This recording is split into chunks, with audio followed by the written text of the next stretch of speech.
Tagal na ako hindi nakakaitik nito. Ba't ka napadpad dito? Wala. Mahirap sa amin eh.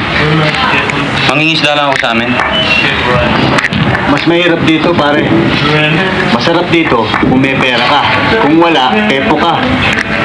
Wala ka ba kamag-anak dito? Ewan. Meron din siguro. Hindi ko lang alam. Matagal ka na ba dito? Mga may 7 buwan na. Paano ang buhay mo? Nagbaon akong konting pera. Sa paminsan-minsan, nakaka-extra ako sa trabaho. Eh, saan ka natutulog? Saan? Mahirap yung nasa hotel mo, pare. Pasalamat ka at may kaha ka. May panlaban ka sa gutom. Kayo't ganyan din ang katawan ko nung araw. Nagagaling ko lang sa probinsya. Tingnan nyo ngayon. Parilya na lang. Eh, ba't di mo layasan ng pagpipiyon?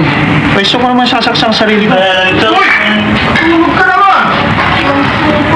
Pag-practice lang eh. Mamaya ka mag-practice! Tignan mo yung si Benny, ha? Ang hilig niyan, pagkanta. Pero tingnan mo, dito rin bumaksak. Mabuti-buti pa yan si Benny. Walang pamilya. Kaya ako, 6 na anak ko.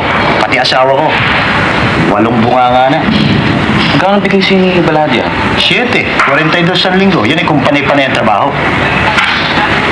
Sa'yo, pare, magkano bigay ni Taba? 2.50. Sweetik talagang hayop na yun, eh. Ganyan din ang bigay niya sa akin nung mag-umpisa ako dito. Ngayon, 5 buwan na ako rito, so sondo pa lang inasenso ko, Taiwan pa. Taiwan? Ano yun? Yun ang pagbebenta ng sahod mo. Ganito yung pare. Sa araw ng sahod, yan ang sahod mo. Sasabihin naman ng manabat, walang pera. Pero may Taiwan, sabi ng Panginoon. Aabunuhan muna namin. Pero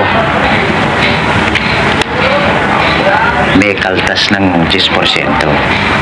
Eh, ikaw naman, mahirap kang tao, laging gipit. Isang kain, isang tuka. Eh, di mabebenta mo nga yung sahod mo. Kahit na hinayang ka na sa makakaltas doon. Pero masakit doon eh. Alam mo, ang ibinibili sa sahod mo ay yung mismong pansweldo sa'yo. Eh, ginigisa ka sa sarili mong mantika. Pag umangal ka naman, pakba ka sa trabaho. Mahirap yata mo. Umangal ka sa trabaho ngayon.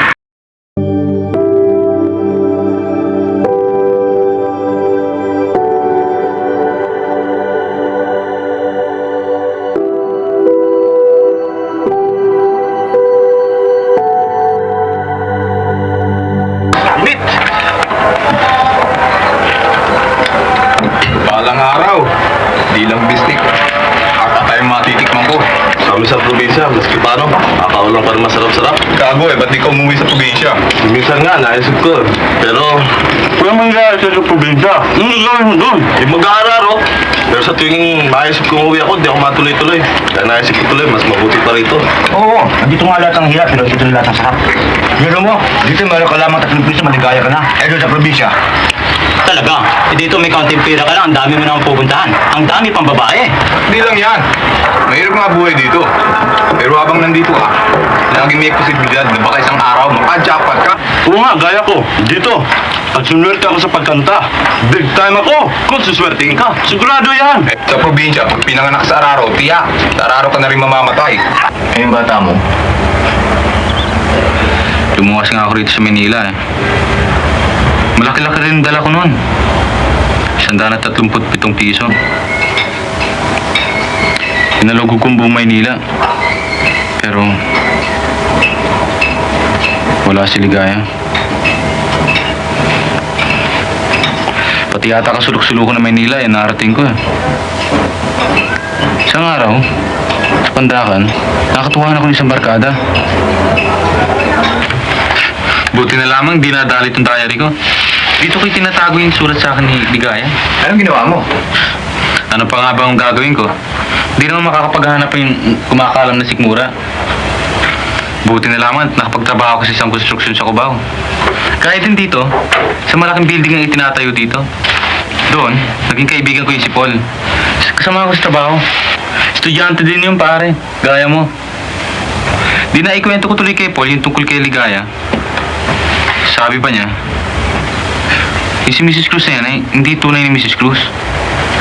Siya si Mrs. Cruz habang nangangalap lamang ng babae.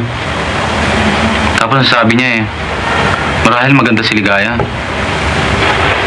Sabi ko, maganda nga si Ligaya. Siya ang pinakamaganda sa akin.